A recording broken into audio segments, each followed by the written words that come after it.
आप सभी का स्वागत है सक्सेस की 98 के चैनल के ऊपर। इस वीडियो में हम लोग कवर करेंगे फरवरी 1 और 2 के इंपॉर्टेंट करंट अफेयर जो आपके एग्जाम में बनेगा 26 में। एक बात याद रखना, देखो देखते देखते फरवरी आ गया और देखते देखते बाबू दिसंबर भी आ जाएगा, आपको पता भी नहीं चलेगा। समय इतनी तेजी से निकल रहा है, आपको एहसास हो रहा है। तो आप जो भी एग्जाम की तैयारी कर रहे हैं ना, देखो जिम्मेवारी आपकी है। अगर आप एग्जाम को लेकर सीरियस हो ना तो बहुत अच्छे से पढ़ाई करो दोस्त। देखो मैं घर आकर आपको समझा नहीं सकता, मार नहीं सकता, पीट नहीं सकता। मैं आपको यहां से बता ही सकता हूं कि अगर आप 2 से 3 महीना अगर अच्छे से पढ़ दो ना हर एक टॉपिक को समझकर, तो ये आप एग्जाम को निकालकर इस दलदल से बाबू बहुत दूर निकल जाओगे एक नौकरी लेकर। ठीक है, चलो क्लास स्टार्ट करवाते हैं। और हर क्लास का पीडीएफ आपको टेलीग्राम के ऊपर जो है वो डाल देता हूं, तो वहां से क्लास देखने के बाद एक बार आप रिवीजन कर लेना। ठीक है, सीरियस होकर पढ़ो। एग्जाम में क्वेश्चन बाबू करेंट अफेयर के बाहर नहीं बनेगा जो भी करवा रहा हूं। ठीक है, बाकी आप सभी के लिए मैंने करेंट अफेयर का कोर्स भी लॉन्च कर दिया है। ठीक है, सक्सेस की 98 के ऑफिशियल के ऊपर। इसमें आपको पूरे 24 का, 25 का प्लस 26 का भी करेंट अफेयर जो जनवरी खत्म हुआ इसका भी अपडेट आपको वहां पर मिल जाएगा आज रात तक। ठीक है, बाकी लेकिन सबसे इंपॉर्टेंट क्या है इस कोर्स में, ये आपको 1 साल तक अपडेट मिलता रहेगा। बाबू लेना या ना लेना आपकी बात है, 99 में आप क्या ही ले लोगे, सबसे बड़ी बात है। तो जो सीरियस है बाबू बस उनकी बात कर रहा हूं। प्लस ये 2500 जो क्वेश्चन है ना, जो 2025 के एग्जाम में क्वेश्चन आया हुआ है, जो रेलवे पूछा है प्रीवियस ईयर क्वेश्चन 25 से, वो इसका भी पीडीएफ आपको वहां पर मिल जाएगा करेंट अफेयर के अंदर ही।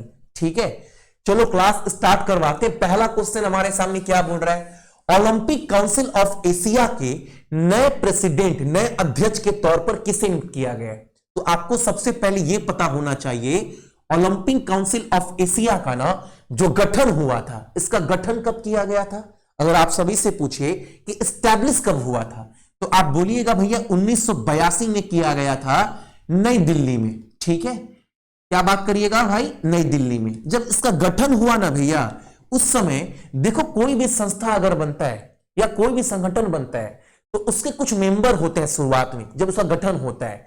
तो जब आप सभी का ओलंपिक काउंसिल ऑफ एशिया गठन हुआ था ना, तो उस समय शुरुआती दौर में ना 34 देश ऐसे थे जो इसके सदस्य थे। लेकिन अगर वर्तमान की बात करें, 2026 की बात करें ना, तो इसमें अब ना 45 जो है वो देश मेंबर बन चुका है। तो ये पॉइंट भी याद रखना, क्योंकि एग्जाम में अक्सर क्वेश्चन ऐसे पूछता है आप सभी से, ओलंपिक काउंसिल ऑफ एशिया का जब गठन हुआ था तो उस समय कितने सदस्य उसके मेंबर थे। तो आप क्या बोलिएगा 34। वर्तमान में कितने बाबू 45। अच्छा, इस संगठन का मुख्यालय कहां पर है। जो गठन तो नई दिल्ली में हुआ था 1982 में, लेकिन इसका वर्तमान में अगर प्रेजेंट की बात करूं तो हेडक्वार्टर कहां पर है, तो यह है बाबू आपका कुवैत में। कहां पर, कुवैत में है। ठीक है, यह पॉइंट को याद रखना। अगर बात करूं अभी वर्तमान में नया अध्यक्ष किसे बनाया गया है, तो उनका नाम है आप सभी का शेख जोआन बिन अहमद अली थानी। ऑप्शन नंबर हमारा बी, इतना याद रखिएगा। अगला प्रश्न हमारे सामने क्या है, अगला क्वेश्चन है, सरकार ने किस योजना के तहत 100% केंद्र सरकार ना अपना पैसा लगा रही है, फंडिंग कर रही है इस योजना में। सवाल बोला है सरकार ने किस योजना के तहत 100% केंद्र फंडिंग के साथ मायाबंदर, जो आपका दमन और निकोबार द्वीप में, अंडमान और निकोबार द्वीप समूह का एक हिस्सा है, वहां पर ना 200 करोड़ का स्मार्ट और इंटीग्रेटेड फिशिंग हार्बर बन रहा है। अब ये क्या है भैया, देखो अंडमान एंड निकोबार में ना समुद्र के किनारे ना एक बहुत बड़ा बाबू आपका हार्बर बन रहा है फिशिंग को लेकर, मछली पालन को लेकर। इसके लिए सरकार ना 200 करोड़ रुपए का निवेश करेगी। ठीक है, जो ये सब काम हो रहा है ये किस लिए हो रहा है, ये किस योजना के अंतर्गत किया जा रहा है। बाबू कोई भी अगर काम होता है ना तो वो किसी ना किसी योजना के अंतर्गत होता है, किसी ना किसी योजना के तहत होता है। तो वो योजना क्या है हमारा, तो वो योजना है आपका प्रधानमंत्री मत्स्य संपदा योजना। इस योजना की शुरुआत ना 2020 में की गई थी। ये बोलकर ना इसका मेन मकसद ये था कि ना कि जितने भी बाबू समुंदर है, तालाब है, जहां से आजकल पता है आजकल समुंदर में भी ना एकदम गैर कानूनी धंधा होता है। आप देखना कभी कभार ना कि समुद्र में भी ना अवैध तरीके से, इलीगल तरीके से लोग मछली पकड़ते हैं, धंधा करते हैं और करोड़ों का धंधा करते हैं। तो उसको रोका जा सके इस मकसद से इसको जो है वो लाया गया था। प्लस जितने भी मछुआरे हैं उनकी आर्थिक स्थिति को सुधारा जा सके, रोजगार पैदा किया सके, यह मकसद से योजना 2020 में लाया गया था। और सरकार का मेन मकसद है ना, ये बात याद रखना, 2030 और 31 तक। कब तक? 2030 और 31 तक ना सरकार एक टारगेट लेकर चल रही है। सरकार बोली है ना, हमारा ये टारगेट है ना कि 2030-31 तक सिर्फ मछली पकड़कर 1 लाख करोड़ रुपए, एक कितना, 1 लाख करोड़ रुपए का जो है वो टर्नओवर करने का, सिर्फ मछली से। ठीक है, तो योजना बाबू किस योजना के अंतर्गत है? तो प्रधानमंत्री संपदा योजना के तहत जो है वो 200 करोड़ रुपए लगाया जा रहा है माया बंदर में, जो अंडमान और निकोबार में पड़ता है। ठीक है, अगला प्रश्न हमारे सामने क्या है यहां पर देखो, लोकसभा स्पीकर ओम बिरला और केंद्र संस्कृति मंत्री कौन है? गजेंद्र सिंह। इन्होंने ना एक साथ मिलकर भारत की समृद्ध संस्कृति विरासत को दिखाने के लिए, जो भारत का कल्चर है, जो संस्कृति है, जो संस्कार है, उसको उजागर करने के लिए, उसका प्रसार प्रचार करने के लिए ना एक योजना जो है वो आयोजन किया गया है। उस योजना का नाम है भारत पर्व 2026, जिसका आयोजन ना बाबू दिल्ली में किया गया है। पहली बात याद रखना, दिया भी गया है, जिसका कार्यक्रम कहां पर हुआ है? नई दिल्ली में, लाल किले में। अब भारत पर्व 2026 जो है, जो ये मेला चल रहा है, या बोल सकते जो ये उत्सव चल रहा है ना, वो 6 दिनों का चलेगा। कितने दिन का? 6 दिनों का। देखो, कोई भी अगर उत्सव होता है तो वो किसी ना किसी थीम के ऊपर आधारित रहता है। तो अगर आप जब भी एग्जाम में जाओ और आपसे पूछ दे कि भारत पर्व 2026 का थीम क्या है, तो आप क्या बोलिएगा? वंदे मातरम के 150 वर्ष, 150 ईयर ऑफ वंदे मातरम। ये बाबू हमारा भाई क्या दिया गया है? थीम दिया गया है। ठीक है ना। अगला प्रश्न हमारे सामने क्या है दोस्त? अगला क्वेश्चन है, स्माइल इंटरनेशनल फिल्म फेस्टिवल 2026 का 12वां संस्करण, जो युवा दर्शकों के बीच विविधता, समानता और समावेश को बढ़ावा देने के उस उद्देश्य से आयोजित किया जा रहा है। यह 7 दिन का जो है यह कार्यक्रम है। इस कार्यक्रम को भारत के किस शहर में आयोजित किया जा रहा है? तो याद रखना आप सभी, नई दिल्ली में। ऑप्शन नंबर हमारा बी। ठीक है, अगला प्रश्न हमारे सामने क्या है? देखो, अब एग्जाम में ना आप गए और ये क्वेश्चन आपका करंट का है, तो एग्जाम में आपसे सीधा डायरेक्ट क्वेश्चन हिट करेगा कि मुख्यमंत्री एटी कोली दूती पाट योजना ये किस राज्य सरकार का योजना है? और ऑप्शन में दे देगा तमिलनाडु। मान लो ऑप्शन में ही 4 ही ऑप्शन पड़ गया, आप क्या बोलिएगा? हालांकि फोटो दिख रहा होगा, असम के मुख्यमंत्री भैया हेमंत बिस्वा शर्मा है, तो आंसर बोल दोगे। लेकिन अगर आपने क्वेश्चन पढ़ा ही नहीं है और 4 ऑप्शन आ गए, तो आप क्या करिएगा? तो करेंट अफेयर को जितना अच्छे से पढ़ सकते पढ़ो, क्वेश्चन बाहर नहीं बनेगा। ठीक है, तो योजना ना आसाम का है। इसके अंतर्गत ना बोला गया है कि 302 करोड़ रुपए का, कितना का दोस्त? 302 करोड़ रुपए का बजट पास किया गया है। बोला गया है जितने किसान भी जो चाय की खेती करते हैं ना, उनके लिए 302 करोड़ रुपए का योजना बनाया जा रहा है, ताकि चाय के जो उत्पादन है उसमें बढ़ावा हो सके, जो भी चाय की खेती करते हैं किसान, उसकी आर्थिक सुधार हो सके, इसके लिए। और यह भी बोला गया है योजना के तहत, दूसरा पॉइंट। पहला पॉइंट तो बाबू, इस योजना में कितना राशि किया गया आवंटित? तो 302 करोड़ रुपए पास हुआ है। इसमें यह भी बोला गया जो खेती करते हैं ना किसान, उनको 5,000 रुपए भी दिए जाएंगे। ठीक है, 2 पॉइंट याद रखना आप सभी। अगला क्वेश्चन, अच्छा आसाम की बात करूं तो आप अगर करंट अफेयर पढ़ रहे हो तो ये बहुत कॉमन चीज है। आप अगर बाबू 1 महीना भी मेरा क्लास देखते हैं ना, तो लगभग आपको 20-25 राज्य के बारे में सब जानकारी आपके मुंह पर होगा, क्योंकि हर राज्य के बारे में ना मैं आपको हर क्लास में समझाता हूं, हर क्लास में। आप सोच लो, अगर एक राज्य के बारे में करेंट अफेयर में 1 महीने में कम से कम 7 से 8 बार क्वेश्चन तो बनता ही होगा। मतलब आपको 7 से 8 बार मैं बता रहा हूं महीने में एक राज्य के बारे में पूरा डिटेल। तो आपको सिर्फ यह करना है कि आपको ध्यान से देखना है। 14 लोकसभा है, 7 राज्यसभा है, 26 विधानसभा है। अब बस देखोगे तो नहीं होगा, मेरे पीछे पीछे बाबू आपको दिमाग में या लिखना भी है, कमेंट्स भी करना है, तब ये आपको आहिस्ता आहिस्ता मेमोराइज होगा दोस्त। ठीक है, याद रखना आशुतोष कुमार यहां आसाम के मुख्य न्यायाधीश है गुवाहाटी हाईकोर्ट के। लक्ष्मण आचार्य यहां के राज्यपाल है, मुख्यमंत्री पता ही है। 34 जिला पड़ता है आपका आसाम में। 2 दिसंबर 1928 को गठन किया गया था आसाम का। ठीक है, अगला प्रश्न हमारे सामने क्या है, हर साल विश्व कुष्ठ रोग दिवस हम लोग 30 जनवरी को मनाते हैं। अच्छा, थीम क्या है इस बार का, world leprosy day every year. कब, 30 जनवरी को। विषय दिया गया है कुष्ठ रोग का इलाज संभव है, असली चुनौती तो इससे जुड़ा कलंक है। ये विषय दिया गया है आप सभी का 2026 का। ठीक है, अगला प्रश्न हमारे सामने क्या है दोस्त, देखो निम्नलिखित में से किसे ग्रेट प्लेस टू वर्क प्रमाण से सम्मानित किया गया है। यानी ऐसा कौन सा संस्था है ना जो काम करने के मामले में सुरक्षित है, पैसे भी है और वहां का वातावरण भी ना काम करने के अनुकूल है। इसके लिए ना ग्रेट प्लेस टू वर्क का प्रमाण किस संस्था को दिया गया है, तो स्टील अथॉरिटी ऑफ इंडिया, इसको शॉर्ट में क्या बोलते हैं, सेल, सेल को दिया गया है। सेल का गठन की बात करें ना तो इसका गठन किया गया था 1973 में, इतना याद रखना है।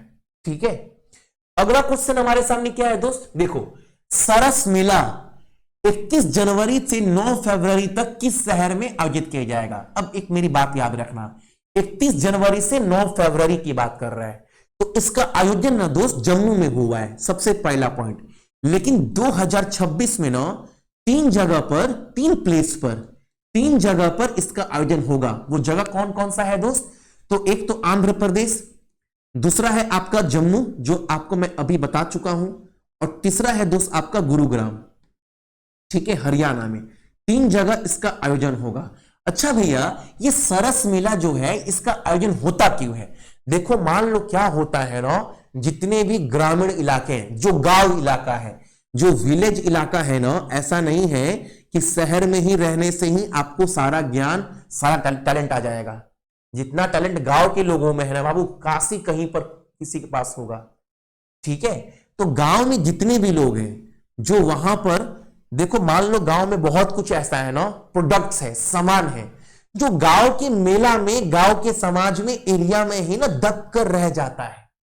लेकिन उसको इंटरनेशनल, नेशनल मंच पर लाने के लिए सरस मेला का आयोजन किया था। जैसे मान लो बिहार की बात करें, तो अगर आपको छोटा सा एग्जांपल दूं, जैसे बिहार का मान लो सासाराम है, तो सासाराम बाबू खुरमा बहुत प्रेजेंट है, मिठाई, हर जगह का अलग अलग प्रोडक्ट होगा, मधुबनी पेंटिंग हो गया, अलग अलग गांव इलाका में। तो गांव इलाका में जितने भी प्रोडक्ट्स हैं उसको इंटरनेशनल मंच पर लाने के लिए, प्रसार प्रचार करने के लिए, ताकि उस प्रोडक्ट को भी एक अलग अपना पहचान मिल सके, सरस मेला का आयोजन होता है, जो कि इस बार 26 में 3 जगह पर होगा, आंध्र प्रदेश, जम्मू कश्मीर और गुरुग्राम में। लेकिन 31 जनवरी से 9 फरवरी तक जो आयोजन होगा वो जम्मू कश्मीर में होगा। ठीक है, अगला क्वेश्चन हमारे सामने क्या है दोस्त, अगला क्वेश्चन है भारत की पहली LNG diesel dual fuel demo train कहां शुरू की गई है। अब ये ट्रेन देख रहे हैं बाबू, ये ट्रेन देख रहे हैं, आप सभी को दिख रहा होगा। ये ना देखो डीजल से ना, इसमें ना डीजल का तो प्रयोग हो ही रहा है चलने के लिए, लेकिन अब इसमें ना आप सभी का एलएनजी का भी प्रयोग होगा, ताकि डीजल पर निर्भरता कम हो सके, क्योंकि बाबू वो वातावरण के लिए बहुत खराब है, आप सभी को पता है, अगर थोड़ा बहुत भी अगर आप पढ़ रहे हो सीरियस होकर तो अब इसकी शुरुआत ना अहमदाबाद में की गई है। अब इसके बारे में थोड़ा डिटेल पढ़ लेना आप सभी। ये शुरुआत किया गया बाबू अहमदाबाद के साबरमती में, साबरमती अहमदाबाद गुजरात में। ठीक है, 114 HP diesel electric multiple units है। ठीक है, एलएनजी की उपयोग से डीजल खपत में 40% तक की कमी आएगी, मैं आपको बता चुका हूं पहले ही। ठीक है, पश्चिमी रेलवे के अहमदाबाद डिवीजन के द्वारा विकसित किया गया है इस ट्रेन को। ठीक है, याद रखना, आपको बोले कौन डेवलप किया है तो नाम याद रखना, पश्चिमी रेलवे के अहमदाबाद डिवीजन के द्वारा। अब याद रखना एक क्वेश्चन और आप सभी, इसका जो परीक्षण हुआ है, जो ट्रायल हुआ है, देखो कोई भी चीज तो बाबू ट्रेन हो, एरोप्लेन हो, रॉकेट्स हो, डायरेक्ट तो बाबू नहीं आ जाएगा ना, पहले उसका होता है ट्रायल कि वो सफलतापूर्वक काम कर रहा है कि नहीं कर रहा है। जो इस ट्रेन का ट्रायल किया गया है ना, वो किया गया आप सभी का महसाणा साबरमती खंड में, जो कि 2000 किलोमीटर से अधिक की दूरी पर सफलतापूर्वक परीक्षण किया गया इस ट्रेन का। ठीक है, अगर गुजरात की बात करें तो यहां पर आप सभी का 26 लोकसभा, 11 राज्यसभा, 182 विधानसभा सीट है। सुनीता अग्रवाल यहां की मुख्य न्यायाधीश है। राज्यपाल आचार्य देवव्रत बहुत दिन से है। भूपेंद्र भाई पटेल मुख्यमंत्री है। 33 जिला है और 1 मई 1960 को ना गुजरात राज्य का गठन किया गया था।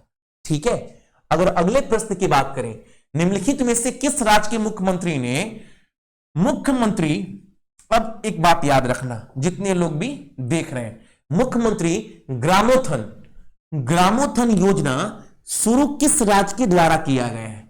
अब एग्जाम में बाबू अगर आपने क्वेश्चन नहीं पढ़ा है, मान लो पढ़ा ही नहीं है, करंट अफेयर ठीक से पढ़ ही नहीं रहे और सीधा एग्जाम में क्वेश्चन आ गया कि मुख्यमंत्री ग्रामोत्थान योजना किस राज्य सरकार का है, तो आप क्या बोलेंगे?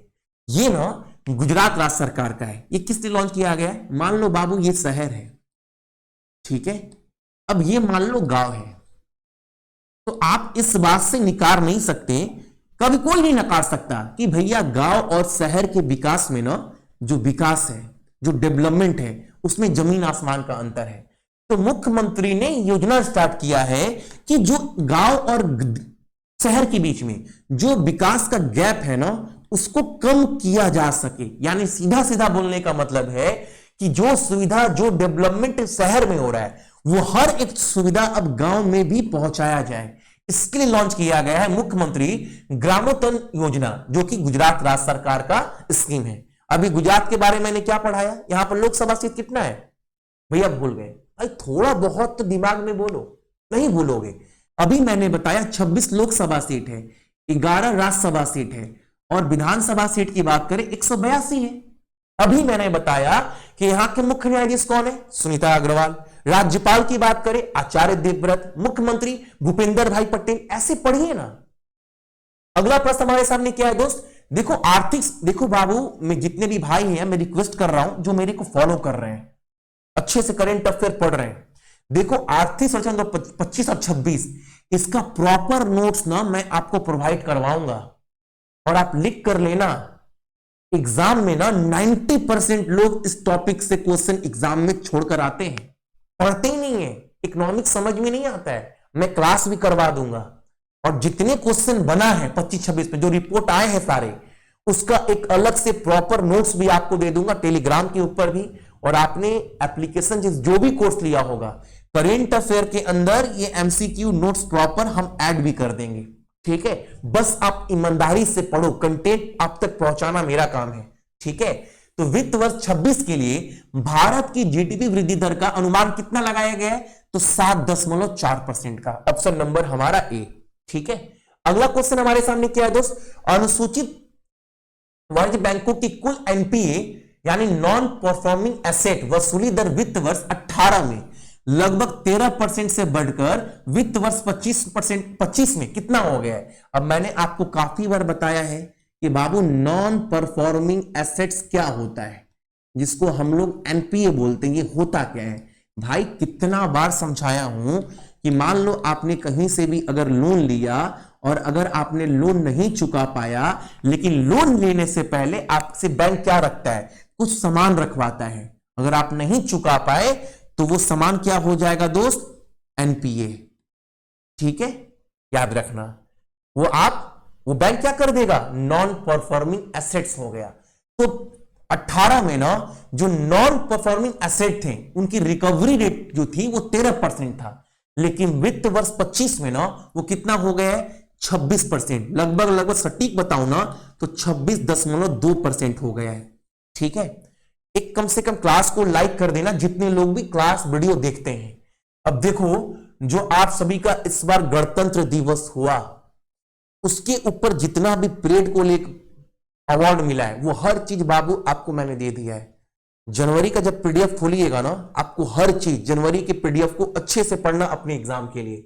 देखो, केंद्र पंचायत राज मंत्री के अनुसार 10 साल बाद गणतंत्र दिवस के परेड में किस योजना की झांकी प्रदर्शित की जाएगी या की गई है इस बार?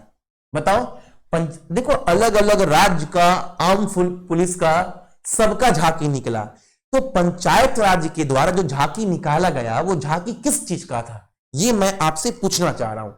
तो बाबू ये झांकी था आपका संताप का। ये योजना ना 2020 में स्टार्ट किया गया था। क्यों भैया?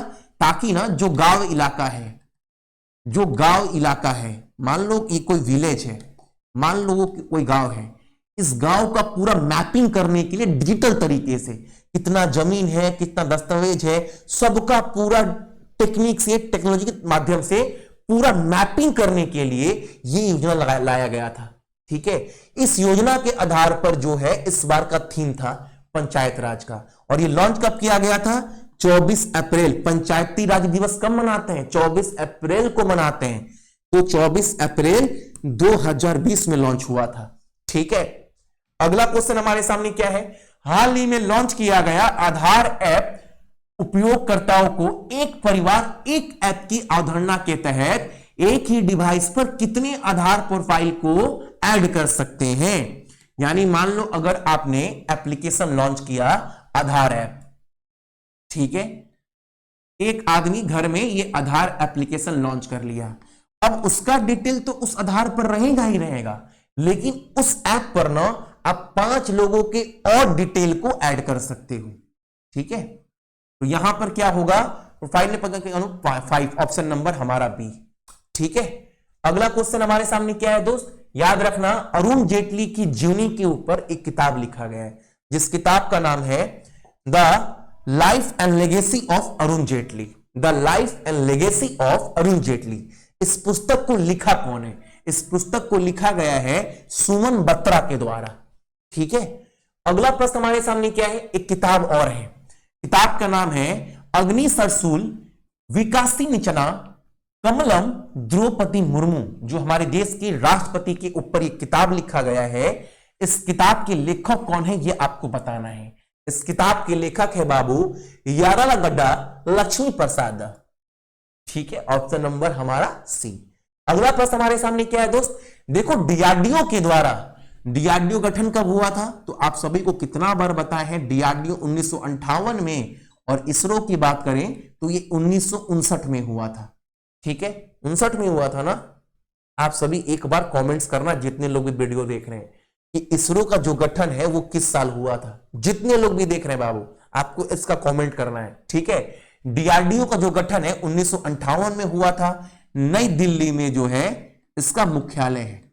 ठीक है, अब डीआरडीओ के द्वारा भारतीय नौसेना के वर्तमान में विकसित की जा रही लंबी दूरी की एंटी शिप हाइपरसोनिक मिसाइल, जिसका नाम याद रखना, इस हाइपरसोनिक मिसाइल का नाम क्या है दोस्त? तो इसका नाम याद रखना है LRASHM। ठीक है, इस मिसाइल की अधिकतम मारक क्षमता कितनी है? तो 1500 किलोमीटर है, जिसको विकसित डीआरडीओ के द्वारा किया गया है। अगला प्रश्न हमारे सामने क्या है? देखो, माइक्रोसॉफ्ट ने ना एक दूसरी पीढ़ी की इन हाउस AI प्रोसेसर का नाम क्या रखा है? हालांकि ना प्रोसेसर क्या होता है, आपने कभी देखा होगा कंप्यूटर खोलकर या लैपटॉप खोलकर, एक चिप लगा होता है इतना बड़ा। देखो, जहां फैन लगा रहता है ना, फैन, उस फैन के नीचे ना बाबू चिप लगा होता है। एक्चुअल में वो प्रोसेसर होता है। ठीक है, ये चिप जो है ना, ये एक्चुअल प्रोसेसर, इसका बहुत कीमत है। मेन तो बाबू आपके कंप्यूटर में, लैपटॉप में सबसे ज्यादा दाम का तो यही रहता है। ठीक है ना, तो ये जो सेकेंड जनरेशन का जो लॉन्च किया गया, सेकेंड जनरेशन का माइक्रोसॉफ्ट के द्वारा, इसका नाम क्या है? इसका नाम है माया 200। ठीक है, ये याद रखिएगा। तो ये था आपका करेंट अफेयर 1 और 2 फरवरी का। इसका PDF अपडेट कर दूंगा। जब आप वीडियो देख रहे होंगे तो आपको टाइम कितना हो रहा होगा? 11:15 या 11:40 के लगभग, जबकि क्लास में 11:35 में खत्म किया हूं। ठीक है, बाकी सक्सेस की 98 के एप्लीकेशन से जाकर आप NTPC के कोर्स से जुड़ भी सकते हैं, ताकि आप सभी के पास बहुत समय प्रॉपर तैयारी कर सको अपने एग्जाम को लेकर। कोई भी टॉपिक पर अगर में आपको डाउट हो तो आप मेरे से पूछ भी सकते हैं। कोई भी चैप्टर पढ़ने के बाद अगर कहीं का भी सवाल ना बने आपसे, मान लो, तो आप सवाल मेरे से पूछ भी सकते हैं। इसलिए मैंने आपको टेलीग्राम का सपोर्ट भी दिया, पेड बैच का, जो कि एक डाउट ग्रुप है। ठीक है, तो थैंक यू एवरीवन। अपना ख्याल रखना, माँ बाप का ख्याल रखना है, देश का ख्याल रखना है। जय हिंद।